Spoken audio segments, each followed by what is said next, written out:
Yo, Billy Zoners! Balik lagi sama gue di Billy Zone, channel paling asik buat ngupas tuntas dunia anime dan light novel yang bikin kalian ketagihan. Apa kabarnya hari ini? Semoga selalu on fire ya! Nah, di episode ke-8 kita kali ini, siap-siap buat perjalanan emosi yang luar biasa gila, penuh dengan pembalasan dendam, pengungkapan mengejutkan, dan ironi yang bakal bikin kalian geleng-geleng kepala. Kita bakal ngikutin petualangan Mimori Touka yang makin memanas. Bayangin, di satu sisi, Dewi Vicious akhirnya mulai mencium keberadaan Brigade Penguasa Lalat pimpinan Touka yang berhasil ngobrak-abrik pasukan Raja Iblis sendirian pakai sihir terkutuk. Sementara itu, para pahlawan resmi kayak Sogo Ayaka lagi pusing 7 keliling ngurusin korban perang dan konflik internal yang gak ada habisnya, bahkan sampai diserang sama teman sendiri. Dan yang paling epik, kita bakal nyaksiin gimana Touka setelah ketemu Nyaki si gadis kucing yang malang, akhirnya ngeluarin sisi iblisnya buat ngehancurin habis kelompok kejam pedang keberanian. Dari strategi licik pakai Pigimaru dan Slay, interogasi brutal yang ngebongkar semua kebusukan mereka, sampai eksekusi tanpa ampun demi balas dendam untuk klan Speed dan orang tua Eve. Plus, kita juga bakal kenalan lebih dekat sama Nyaki dan dengar soal keluarganya yang misterius. Dan disinilah letak kejutannya Billy Zoners. Nianya Nyaki yang sangat dia cintai ternyata bernama Nyantan Kikipat, yang kita semua tahu dia adalah salah satu rasul Dewi Vicious. Ya, kalian gak salah dengar. Orang yang ditugasin ngawasin kerajaan Urza dan bahkan jadi pengawas para pahlawan kelas 2C itu. Kebayang gak sih ironi dan potensi konfliknya nanti? Gimana? Udah kebayang kan bakal seberapa seru, tegang, dan penuh plot twistnya episode kali ini? Dijamin bakal bikin kalian gregetan, terharu, dan mungkin sedikit merinding mikirin konsekuensinya. Makanya, sebelum kita masuk lebih dalam ke ceritanya, jangan lupa buat nunjukin dukungan kalian dengan cara klik tombol like di bawah, share video ini ke semua temen kalian yang juga ngikutin kisah ini, dan yang paling penting, buat yang belum, buruan pencet tombol subscribe dan aktifin lonceng notifikasinya biar kalian jadi yang pertama tahu kalau Billy Zone update video baru. Oke, udah siap buat petualangan epik bersama Touka dan kawan-kawan serta pengungkapan yang bakal bikin dunia mereka makin rumit? Tanpa banyak cincong lagi, langsung aja kita mulai pembahasan episode 8 Billy Zone. Cerita kita dibuka dengan pemandangan yang cukup kontras. Di satu tempat, kita lihat Dewi Vicious lagi sibuk baca laporan. Tapi ini bukan laporan biasa guys, laporan ini bikin alisnya naik. Isi laporannya benar-benar mencengangkan.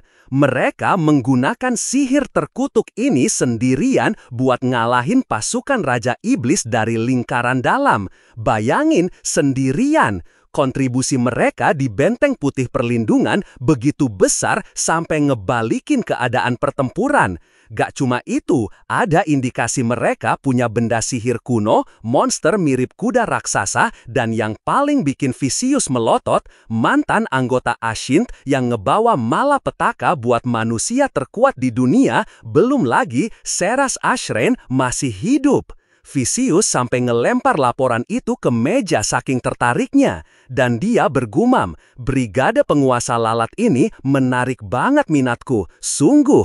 Wah, sepertinya sepak terjang Mimori Touka dan kawan-kawan akhirnya sampai juga ke telinga sang Dewi licik ini. Sementara itu di tempat lain, Nun jauh dari pengawasan langsung Dewi Vicious, kita beralih ke Sogo Ayaka dan para pahlawan dari front selatan. Mereka baru aja balik sementara ke Alion setelah pertempuran sengit di Benteng Putih Perlindungan. Suasananya jelas gak ceria guys. Kabar soal pertempuran mengerikan dan jumlah korban yang besar bikin perayaan kemenangan terasa hampa.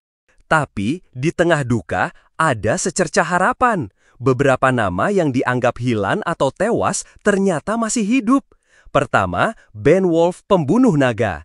Dia selamat meski lukanya parah banget dan gak bisa balik ke garis depan. Pas Ayaka jenguk, Beowulf sambil nangis minta maaf karena keluar dari pertempuran lebih cepat. Tapi buat Ayaka, Beowulf hidup dan bisa ngomong aja udah cukup. Ternyata, Beowulf sembunyi di bawah tumpukan mayat monster setelah transformasinya hilang. Dan dia masih ingat Ayaka. Sayangnya, Beowulf harus pensiun dini. Ayaka dengan tegar bilang, kami para pahlawan bakal ngalahin Raja Iblis Benesan. Tolong, kamu harus istirahat di sini. Dia juga berterima kasih karena Beowulf udah nyelamatin mereka. Beowulf bakal dipulangin ke Ulza bareng Ayaka dan pahlawan lainnya. Gak cuma Beowulf, Agit Angun dari 4 tetua suci juga ditemuin hidup. Lukanya lebih parah dari Beowulf, tapi dia berhasil nyelamatin banyak orang, termasuk kelompok Kirihara sebelum akhirnya tumbang. Dokter bilang itu keajaiban dia bisa selamat, meski masih belum sadar. Ayaka lega banget dengarnya. Nah, gimana nasib dua pahlawan bermasalah? Oyamada Shogo yang hilang dan Yasu Tomohiro yang kabur. Ternyata dua-duanya juga selamat. Oyamada ditemuin di sel penjara bawah tanah benteng, gemeteran ketakutan, teriak-teriak dan jongkok di sudut. Gak ada luka serius, tapi pas Ayaka lihat lagi, Oyamada udah kayak orang lain. Dia ikut balik ke Alion, tapi ngilang pas nyampe kastil. Kalau Yasu Tomohiro, dia ditemuin di dataran, jauh dari benteng. Dia bahkan udah masak dan makan kuda tunggangannya sendiri saking laparnya. Pas ditemuin, dia teriak-teriak, terlambat, aku pahlawan elit, harapan terakhir aliansi, pahlawan kelas A, cepat kirim buat dia, sang dewi. Bilang sama dia, jari-jari Yasu Tomohiro butuh perawatan segera. Selain jari-jarinya yang putus, dia nggak terluka, tapi kayaknya dia ngira Ayaka udah tewas. Ajaib banget ya mereka berdua bisa selamat, meski dengan kondisi mental yang, yah begitulah. Ayaka sendiri masih khawatir sama Kashima Kobato dan yang lain di front barat, apalagi dengar ibu kota Yonato jadi medan pertempuran. Gak lama, Dewi Vicious muncul di hadapan para pahlawan yang berkumpul di halaman kastil. Dengan senyum lebarnya, dia muji-muji. Ya ampun, kalian semua melakukannya dengan luar biasa. Hasil yang luar biasa, bahkan melebihi harapanku. Dia bahkan megang tangan Ayaka. Peringkat kelas S milikmu itu tentu bukan cuma buat pajangan kan? Aku gak pernah mimpi kamu bakal motong iblis lingkaran dalam jadi 2. Aku selalu percaya sama kamu, selamat atas skill unikmu. Tapi tiba-tiba Vicious berhenti, senyumnya beku. Atau, apa kamu benar-benar anggap aku segitu kurang ajarnya? Terus dia ngaku, aku jahat banget sama kamu Sogo-san. Dan dengan drama queen-nya, dia nunduk dalam-dalam. Maafin aku, sungguh, mungkin pandanganku yang kabur ngehalangin aku buat lihat bakat terpendammu. Aku benar-benar minta maaf Sogo-san. Klasik Vicious, playing victim sekaligus playing innocent. Dia ngajak Ayaka lupain masa lalu dan kerjasama. Ayaka, meski udah kebal sama sifat Dewi, langsung to the point. Dia minta perawatan buat Beowulf, Agit, Oyamada, dan Yasu, ngingetin gimana Vicious pernah nyembuhin tangan Sakura. Vicious dengan sinis bilang Ayaka selalu mikirin orang lain, tapi akhirnya ngaku kalau penyembuhannya punya efek samping. Kadang-kadang, bikin mereka yang aku sembuhin tidur nyenyak. Aku nggak bisa jamin kapan mereka bakal bangun. Makin parah lukanya, makin lama tidurnya. Bahkan ada yang mati sebelum bangun. Intinya, ini pertaruhan. Vicious juga bilang, itu pemborosan sumber daya ngerawat yang nggak pasti bangun. Dan itu ngebebanin dia. Dia ragu, apa pahlawan yang terluka parah pas dibutuhin itu layak diselamatin. Akhirnya, Ayaka minta Agit-san yang dirawat. Vicious setuju. Oke, tapi kamu utang 1 sama aku. Untuk Beowulf dan Yasu, Vicious bakal pertimbangin kalau mereka setuju setelah dijelasin efek sampingnya. Sebelum pergi, Vicious nyuruh Ayaka cepat sembuh karena dia nggak bisa bertarung dalam kondisi sekarang. Setelah Dewi pergi, Kirihara Takuto muncul. Oh, jadi ini kamu Sogo. Ayaka senang lihat Kirihara selamat. Tapi, Kirihara malah nanya, Sogo, kamu khawatirin aku? Terus dia sombong. Kamu benar-benar percaya aku bakal kalah dari Raja Iblis? Takao Sisters juga muncul, gak terluka. Ayaka nyoba ngomongin Oyamada, tapi Kirihara malah motong. bunuh iblis lingkaran dalam kan? Dia ngira Ayaka lagi pamer soal ngalahin kedua dari tersumpah. Takao Itsuki nyeletuk, kalau kamu khawatir soal kesenjangan statistik, bilang aja. Kirihara makin menjadi, Sogo cuma ngalahin yang kedua, sedangkan aku ngirim Raja Iblis kabur ketakutan. Kesenjangan kita jelas. Ayaka jadi gak nyaman, Kirihara kayaknya gak peduli sama Oyamada. Itsuki nanya soal skill unik Ayaka. Ayaka bilang, dia baru aja dapat. Terus Itsuki nyindir Kirihara. Pas Ayaka bilang levelnya sekarang, status terbuka. Katanya, aku level 499. Wush! Tiba-tiba, Kirihara nyerang Ayaka. Untungnya, Takao Hijiri langsung ngeblok pakai pedangnya. Gila, Kirihara niat bunuh Ayaka. Hijiri nanya maksud serangan itu. Kirihara dengan santai jawab, itu ujian gak lebih. Sebentar lagi, kita bakal ngadepin Raja Iblis. Kamu gak bakal bisa bertarung kalau gak bisa ngindarin serangan kayak tadi. Hijiri gak percaya. Kamu niatnya bunuh Sogo-san kan? Kirihara ngeles. Kalau Sogo gak bisa ngeblok dan mati, itu takdirnya. Murota Eri dari kelompok Kirihara gak tahan lagi. Apa? Ketua kelas nyelamatin hidup kita tahu? Ikumi pergi. Kirihara cuma jawab dingin. Dia beruntung bisa selamat. Murota makin marah lanjut bilang. Ikumi udah mati tahu? Kamu ingat Ikumi kan? Dia udah pergi sekarang. Air mata Murota ngalir. Kirihara malah ngasih ceramah aneh soal ekonomi dan efisiensi. Daripada ngeratap, kamu harus gunain waktu itu lebih produktif. Murota mau nampar, tapi Kirihara nangkep tangannya. Ayaka turun tangan. Mungkin Murota-san yang pertama ngangkat tangan, tapi aku mau kamu nyoba ngerti perasaannya. Kirihara ngebales, habisin waktumu buat merhatiin perasaan orang gak penting, dan kamu gak bakal pernah jadi pemenang. Ayaka hampir mau pakai teknik Yokugennya, tapi Kirihara ngelepasin Murota. Kalau aku bener-bener serius, aku bakal pakai Dragonic Buster. Dia bilang Murota dan yang lain udah pindah ke sisi Ayaka. Para reformator besar dunia gak pernah dipahamin awalnya, kata Kirihara sok bijak. Akhirnya, dia balik nanya soal Oyamada, terus ngalihin topik ke Seras Asrain dan Brigade Penguasa Lalat, ngeremehin mereka. Dan si penguasa lalat itu sebagai ikan besar di kolam kecil. Malam harinya, Ayaka lagi di kamarnya, dan Takao Hijiri datang berkunjung. Mereka tukaran informasi. Hijiri ternyata bawa notepad dan pulpen dari dunia lama. Mereka ngebahas Belzegea alias Mimori Touka. Ayaka ngerasa bisa percaya sama Belzegea, tapi Hijiri lebih hati-hati. Susah buat tahu apa dia musuh atau sekutu, atau apa dia mungkin jadi teman kita di masa depan.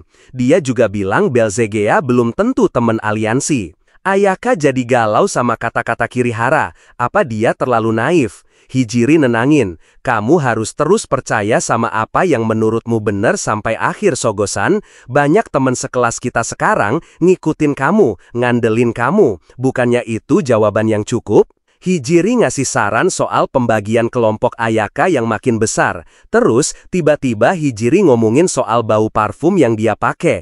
Katanya buat nunjukin dia berusaha nerima budaya sini.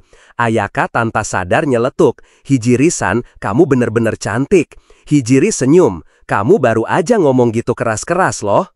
Puncaknya, pas Ayaka nawarin Hijiri buat mimpin kelompok, Hijiri nolak. Dia bilang kehadirannya dan adiknya bisa ngerusak keseimbangan. Tiba-tiba, Hijiri ngerasa ada yang nguping di luar pintu. Dia nulis catatan ke Ayaka, kerja sama aja sama aku. Terus, dengan suara yang bisa didengar keluar, Hijiri nanya ke Ayaka, kalau aku bilang aku punya perasaan romantis buatmu, apa yang bakal kamu bilang?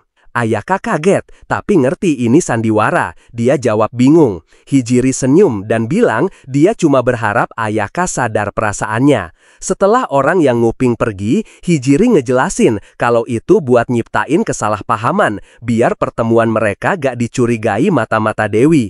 Cerdik banget Hijiri ini. Dan di akhir percakapan mereka, Hijiri dengan tatapan serius berbisik ke Ayaka sebuah pertanyaan yang menggantung dan penuh potensi. Ini cuma hipotetis saat ini, tapi aku tetap pengen nanya. Kalau aku bilang mungkin ada cara buat balik ke dunia lama tanpa bergantung pada Dewi, apa yang bakal kamu bilang? Jeng jeng jeng. Gimana Bilizoners? Makin seru dan kompleks aja kan ceritanya? Di satu sisi, Touka dan brigade penguasa lalatnya makin jadi sorotan Dewi Vicious.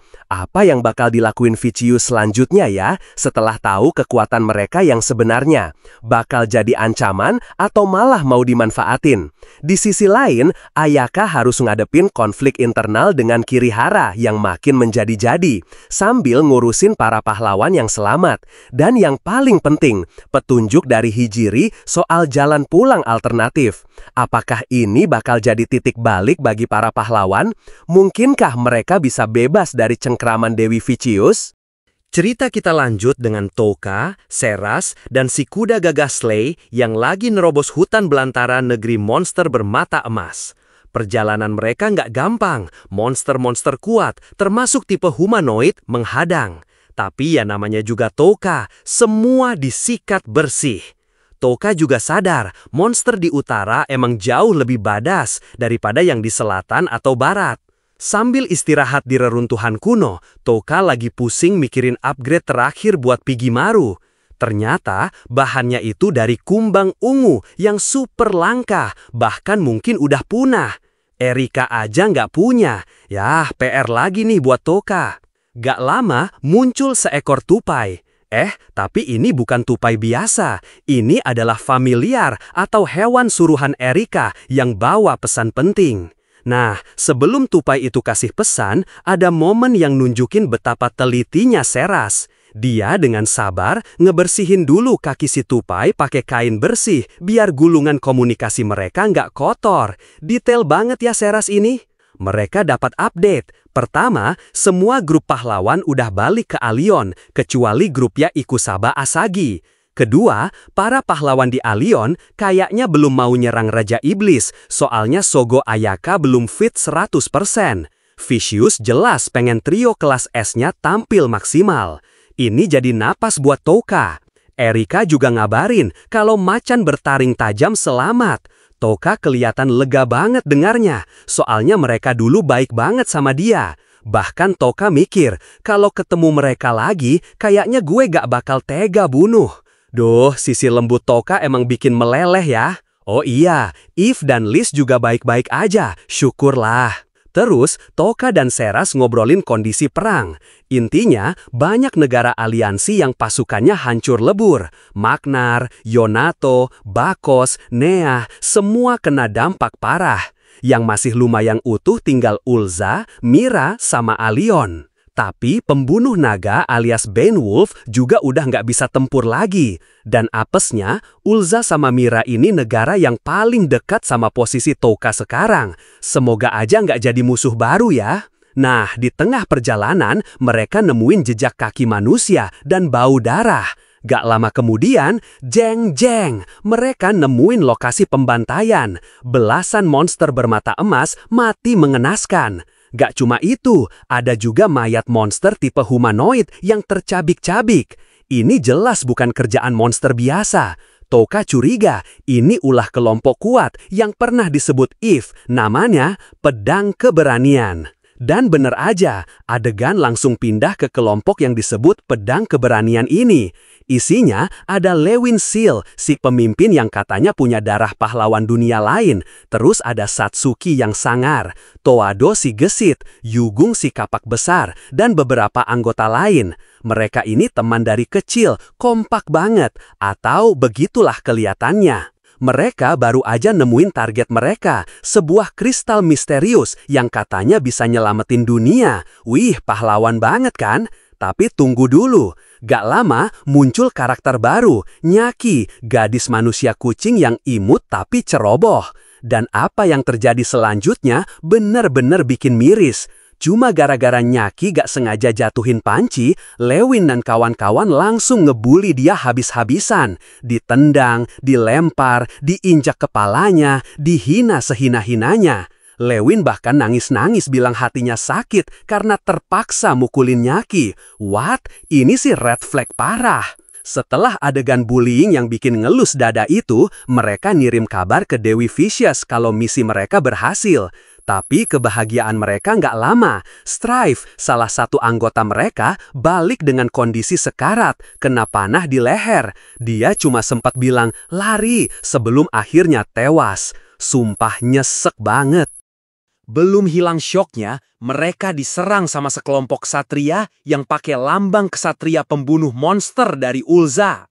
Pedang keberanian yang lagi kalap karena kematian Strife langsung ngamuk. Pertempuran brutal terjadi, dan dengan mudahnya pedang keberanian ngebantai semua penyerang mereka. Gila, kuat banget emang. Mereka nyisain 1 orang buat diinterogasi, dan cara interogasinya, Lewin pakai kikir buat ngikir jari si tawanan satu persatu. Sadis. Akhirnya si tawanan ngaku. Ternyata mereka bukan dari Ulza, tapi dari Kekaisaran Mira, suruhan Jenderal Ruhet. Tujuannya dapetin makhluk suci itu dan bikin Ulza yang disalahin. Ini semua bagian dari rencana Jenderal Ruhet buat kudeta ngelawan kaisar yang sangat cantik di Mira. Wah, politiknya ribet banget. Setelah dapat info, tawanan itu langsung dihabisi. Pedang keberanian lalu nguburin Strife dengan penuh duka. Tapi pas suasana lagi sedih-sedihnya, Lewin sadar. Nyaki, si gadis kucing yang tadi mereka siksa, udah ngilang. Kemana dia? Gimana Billy Zoners? Bab ini bener-bener roller coaster emosi ya. Kita dapat banyak banget info penting. Touka makin waspada sama kondisi sekitar. Sementara di sisi lain, muncul pedang keberanian. Kelompok yang kelihatannya heroik, tapi punya sisi gelap yang mengerikan dan ternyata anteknya Dewi Vicious. Belum lagi intrik politik di Mira yang bisa merembet kemana-mana. Pertanyaannya sekarang, apa yang bakal terjadi sama Nyaki? Apakah dia berhasil kabur? Dan gimana nasib makhluk suci yang jadi rebutan itu? Apakah Touka bakal berhadapan langsung sama pedang keberanian? Wah, makin gak sabar nunggu kelanjutannya.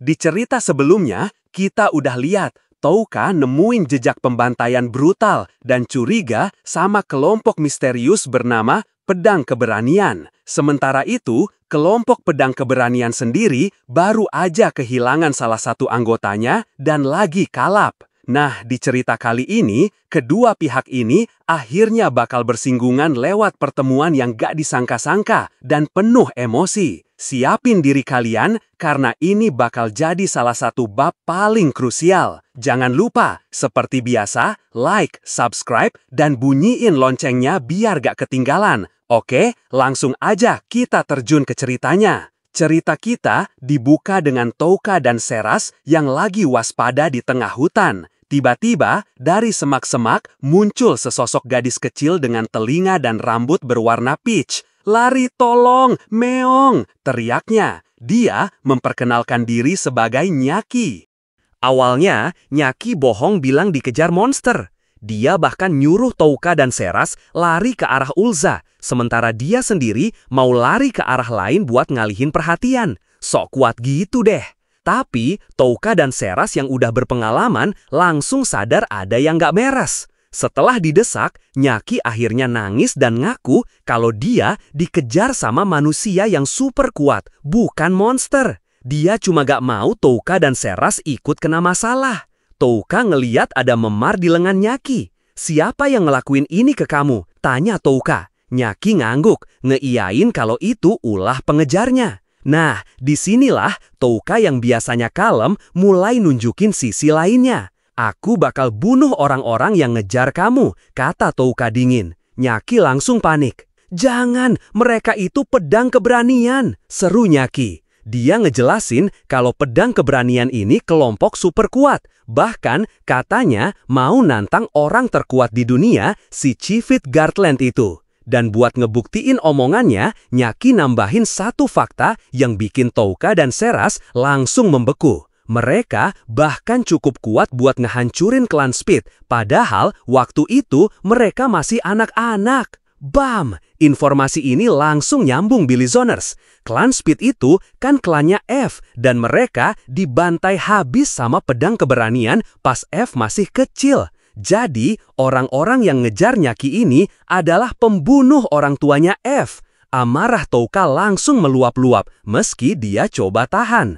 Touka lalu nanyain lebih detail soal pedang keberanian ke Nyaki. Ternyata semua anggota pedang keberanian ikut ngebantai klan Speed dan sama sekali gak nyesal. Mereka malah nganggep itu kenangan indah dan titik awal kelompok mereka. Gila psikopat emang. Nyaki juga bilang kalau pedang keberanian ini unit rahasia terkuatnya Dewi Vicious. Pantesan gak banyak info soal mereka. Touka juga dapat info kalau dari 9 anggota pedang keberanian yang tersisa, 2 yang paling kuat itu Zanjin Satsuki dan si pemimpin Lewin Seal. Dan yang lebih penting, Touka mulai nyium rencana busuk Dewi Vicious. Kenapa unit sekuat pedang keberanian gak dikirim buat lawan Raja Iblis? Jawabannya, karena Dewi punya prioritas lain, ngancurin negara di ujung dunia dan para penyihir kata-kata terlarang. Dan Nyaki adalah kuncinya. Nyaki ngaku kalau dia disebut binatang suci yang bisa ngebuka jalan ke negara di ujung dunia. Awalnya, dia semangat mau bantu karena pengen bales budi sama Nenya dan Mainnya. Tapi, suatu hari, dia dengar pedang keberanian mau ngebunuh dia setelah tugasnya selesai. Makanya dia kabir. Sambil nangis, Nyaki bilang dia cuma pengen ketemu Ne dan Mainnya sekali lagi. Melihat kondisi Nyaki dan dengar ceritanya, Touka yang udah diliputi amarah akhirnya ngambil keputusan. Dia bakal ngadepin pedang keberanian sendirian. Seras yang udah lebih dulu ngebuka identitasnya ke Nyaki biar dapat kepercayaan, ditugasin buat ngelindungi Nyaki. Touka lalu ngenalin dirinya dengan nama aslinya ke Nyaki, juga ngenalin Pigimaru dan Slay. Nyaki berterima kasih banget, tapi tetap mohon-mohon biar Touka dan yang lain pergi. Dia gak mau mereka celaka. Dia bahkan udah pasrah mau mati. Tapi Touka gak goyah. Kenapa gak ikut sama kami aja? Tawar Touka. Dan buat ngeyakinin Nyaki kalau dia serius, Touka ngungkapin fakta mengejutkan. Orang terkuat di dunia udah mati. Akulah yang bunuh dia. Nyaki jelas syok berat. Dia baru sadar kalau orang di depannya ini jauh lebih kuat dari yang dia bayangin. Saking syoknya, Nyaki malah jadi kasihan sama pedang keberanian, berharap gak ada yang mati. Tapi Touka udah bulat tekadnya. Maaf Nyaki, aku bukan orang yang bisa maafin mereka gitu aja, kata Touka. Dia minta Nyaki buat tetap jadi dirinya yang baik hati. Setelah itu, Touka bersama Slay berangkat buat nyari sisa anggota pedang keberanian, ninggalin Seras buat jagain Nyaki. Malam tiba, dan ini adalah waktunya Touka beraksi. Touka sadar kalau duel 1 lawan 1, pedang keberanian mungkin lebih unggul. Tapi dia gak peduli. Dia mau bales dendam buat klan Speed, buat orang tua F, dan buat Nyaki. Gak ada ampun buat mereka. Dan bener aja, Touka berhasil nemuin 2 anggota pedang keberanian, si Toado dan Birdwitcher, yang lagi nyariin Nyaki. Dengan tipu muslihat, Touka nyamar jadi utusan Dewi Vicious. Dia manfaatin keangkuhan mereka, muji-muji mereka sebagai pahlawan. Kedua orang ini yang otaknya udah dicuci sama ideologi rasis dan superioritas manusia dengan mudahnya percaya. Setelah mereka lengah, Touka langsung nyerang. Pertama, lumpuhkan. 2 orang itu langsung gak bisa gerak. Touka lalu nusuk kaki mereka biar gak bisa lari. Dia nginterogasi Toado, dan dari mulut Toado sendiri keluar semua kebencian dan pembenaran gila mereka soal pembantaian klan Speed. Mereka nganggep klan Speed itu sampah submanusia yang punya ide-ide besar berbahaya karena mau berteman dengan semua ras. Bahkan Lewin, si pemimpin, ngajarin mereka buat bersenang-senang pas ngebantai, biar gak dikuasai kebencian. Sinting! Touka yang denger semua itu makin muak. Kamu bilang klan Speed bikin kamu mual. Kamu bikin aku ngerasain hal yang sama, kata Touka. Setelah itu, Touka pakai skill berserknya ke Birdwitcher. Birdwitcher yang jadi gila langsung nyerang temennya sendiri, Toado. Terjadilah pertarungan tragis antara 2 sahabat, di mana Toado akhirnya terpaksa ngebunuh Birdwitcher buat nyelamatin diri, sambil nangis-nangis nyalain Touka. Gimana rasanya dibunuh sama orang yang lagi seneng-seneng? Sindir Touka, ngingetin gimana mereka main-main pas nyebantai klan Speed.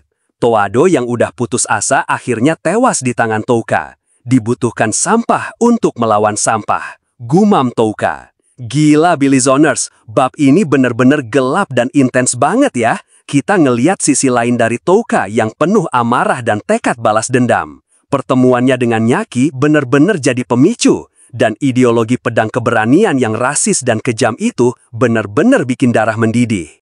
2 anggota pedang keberanian udah tewas. Sekarang tinggal 7 lagi, termasuk 2 yang terkuat, Lewin dan Satsuki. Gimana Touka bakal ngadepin mereka? Apakah rencananya buat manfaatin malam bakal berhasil? Dan apa yang bakal terjadi sama Nyaki selanjutnya? Di cerita sebelumnya, kita udah ngeliat gimana Touka setelah dengar penderitaan Nyaki dan kekejaman pedang keberanian terhadap klan Speed, akhirnya ngamuk dan bersumpah bakal ngehancurin mereka semua. 2 anggota pedang keberanian udah tewas di tangan Touka. Nah, di bab kali ini, kita bakal ngeliat gimana sisa-sisa pedang keberanian menghadapi teror yang gak mereka sangka. Dan gimana Touka ngelaksanain sumpahnya itu. Ini bakal jadi bab yang penuh aksi, intrik, dan pastinya pembalasan. Jadi siapin mental kalian, jangan lupa klik like, subscribe, dan aktifin notifikasinya. Langsung aja kita gasken.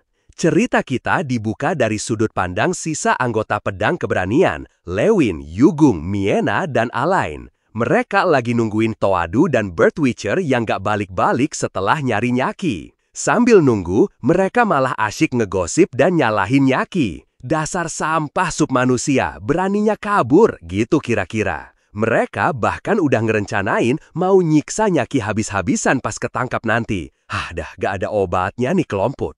Lewin, si pemimpin, sempit ngerasa bersalah karena katanya terlalu baik sama Nyaki. Tapi ya ujung-ujungnya dia nyalahin Nyaki juga. Bilang kalau Nyaki itu sama aja kayak klan Speed yang liar dan harus dimusnahin. Miena kayak biasa langsung nenangin Lewin. Bilang kalau mereka semua cinta sama Lewin dan bakal bareng-bareng nyelamatin umat manusia. Aduh, standar ganda emang. Karena Toado dan Bird Witcher gak balik juga, akhirnya Satsuki, Nanatot, dan Karo mutusin buat nyusul. Mereka juga sama aja, udah niat mau nyiksa Nyaki. Nah, sisa berempat ini, Lewin, Yugung, Miena, dan Alain nunggu di tempat terbuka. Tiba-tiba, intuisi Lewin yang katanya super tajam itu ngerasain bahaya. Mereka langsung bikin formasi pertahanan dan Miena ngeluarin sihir white noise mode benteng, semacam kuda pelindung yang bikin orang luar susah ngeliat ke dalam. Gak lama kemudian Satsuki muncul. Tapi ada yang aneh. Satsuki jalan terhuyung-huyung, matanya muter, mulutnya berbusa, dan pedangnya berlumuran darah. Dia langsung nyerang kubah pertahanan mereka tanpa ngenalin teman-temannya sendiri. Panik jelas. Satsuki ini kan salah satu yang terkuat. Satsuki berhasil nerobos masuk dan nyerang Yugung sampai kupingnya kepotong. Lewin dengan berat hati akhirnya terpaksa nebas Satsuki buat ngelindungin yang lain. Dan yang bikin miris, sesaat sebelum mati, Satsuki sempat sadar dan natap Lewin kayak nanya, "Kenapa?" Tragis banget. Belum hilang shock mereka, Lewin ngerasain kehadiran aneh lagi. Katanya sih luar biasa, tapi nggak kuat sama sekali. Terus mereka dengar suara kuda lari ngepung mereka. Lewin ngelempar bola cahaya dan ngeliat sekilas lendir raksasa. Mereka ngira itu musuhnya. Gak lama, si lendir yang kita tahu itu Pigimaru teriak kenceng banget sampai bikin mereka semua nutup kuping. Dan pas perhatian mereka lagi ke Pigimaru, jeng jeng jeng, Touka dengan topeng Lord of the Flies-nya udah nongol di belakang Lewin. Paralyze, langsung kena semua. Nah, sekarang kita pindah ke sudut pandang Touka. Ternyata semua kekacauan tadi itu bagian dari rencana brilian Touka. Dia ceritain gimana dia ngalahin Nanatot dan Satsuki. Dia pakai serangan dadakan, terus manfaatin skill Berserk biar mereka saling bunuh, atau setidaknya biar Satsuki jadi nggak terkendali. Dia mancing Satsuki yang lagi ngamuk buat nyerang kam pedang keberanian.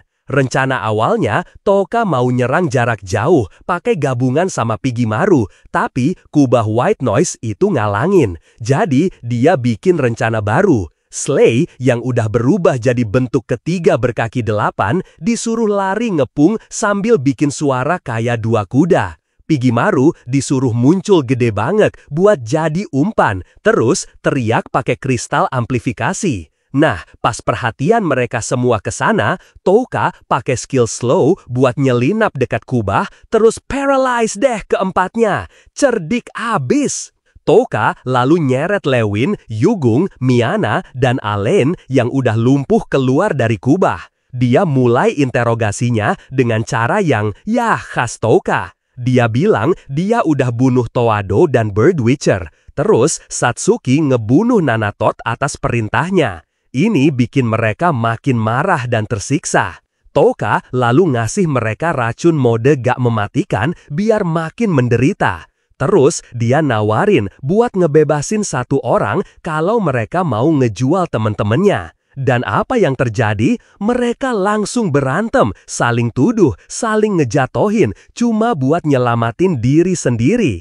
Alen ngasih tahu tujuan Vicious mau bunuh semua demi human di negara di ujung dunia. Miana bilang Dewi punya binatang suci lain selain Nyaki. Dan Lewin, si pemimpin hebat, ngasih tahu kalau Ordo Kesatria ke-6 Alion bakal dikirim ke sana, dan Vicious udah tahu lokasi pintunya. Setelah dapat semua info, Touka ngehapus efek racunnya. Mereka pikir bakal selamat, tapi Touka punya pertanyaan terakhir. Ceritain soal klan Speed. Dan mereka dengan semangatnya nyeritain semua kenangan indah pas ngebantai klan Speed. Mereka bahkan sempat baikan lagi, saling minta maaf atas pertengkaran tadi, dan kembali bersatu dalam kebencian mereka. Bener-bener gak tahu malu. Udah cukup, Touka yang muak dengar semua itu akhirnya ngelepas topengnya. Buat apa aku bebasin kalian? Kalian semua bakal mati, kata Touka. Mereka jelas shock. Touka ngejelasin, dia nggak bakal ngelepasin mereka setelah dengar semua kekejaman itu. Apalagi dia temennya Eve, penyintas klan Speed, dan dia juga mau balas dendam ke Dewi Vicious. Permohonan ampun dari Lewin nggak digubris. Aku salah satu bidat yang kalian bicarakan, kata Touka, sebelum akhirnya ngeeksekusi Miana, Yugung, dan Alen satu persatu pakai skill Berserk. Terakhir, Lewin. Setelah semuanya beres, Touka balik ke Seras dan Nyaki. Ternyata, Seras juga udah ngadepin satu anggota pedang keberanian lagi, si Karo, yang datang nyari Nyaki. Dan Seras, dengan ilmu pedangnya yang makin mantak, berhasil ngalahin Karo. Touka senang misinya berhasil dan mereka dapat banyak info plus rampasan perang. Mereka mutusin buat lanjut ke negara di ujung dunia. Nyaki yang kecapean akhirnya ditidurin sama Touka dan digendong Slay dibantu Pigimaru. Pas Nyaki bangun, dia dikasih makan enak sama Touka, sesuatu yang udah lama banget gak dia rasain. Nyaki terharu banget sama kebaikan mereka dan setuju buat ikut Touka selamanya. Dia juga cerita soal mamasannya yang udah meninggal dan Ninya serta Mainnya yang dia sayang banget. Dan nama Ninya Nyaki adalah Nyantan Kikipat. Gila Billyzoners, episode ini bener-bener nguras emosi ya. Kita ngeliat sisi paling gelap dan paling kuat dari Touka yang bangkit demi balas dendam. Kehancuran total pedang keberanian jadi bukti keseriusannya. Dan Nyaki akhirnya menemukan secercah harapan baru bersama Touka dan Seras. Tapi yang paling bikin penasaran dan mungkin jadi bom waktu adalah pengungkapan soal Nyantan Kikipat. Bayangin, Ninya Nyaki yang begitu dipuja ternyata adalah Rasu Dewi Vicious, orang kepercayaan musuh bebuyutan Touka. Apa yang bakal terjadi kalau Nyaki akhirnya tahu kebenarannya? Dan gimana reaksi Touka kalau suatu saat dia harus berhadapan dengan Nyantan, padahal dia tahu Nyantan adalah keluarga angkat Nyaki yang sangat disayangi. Ini jelas bakal jadi konflik batin yang luar biasa buat semua pihak. Apakah Nyantan akan tetap setia pada Dewi, atau ikatan keluarganya dengan Nyaki bakal ngubah segalanya? Dan gimana nasib Nyaki di tengah pusaran konflik antara penyelamatnya dan kakak kesayangannya? Wah, plotnya makin rumit dan bikin gak sabar nunggu kelanjutannya. Dengan hancurnya pedang keberanian, apakah jalan Touka bakal lebih mulus Atau Dewi Vicious udah nyiapin ancaman lain yang lebih besar, mungkin melibatkan Nyantan Kikipat secara langsung? Tulis semua teori gila dan komentar kalian di bawah ya.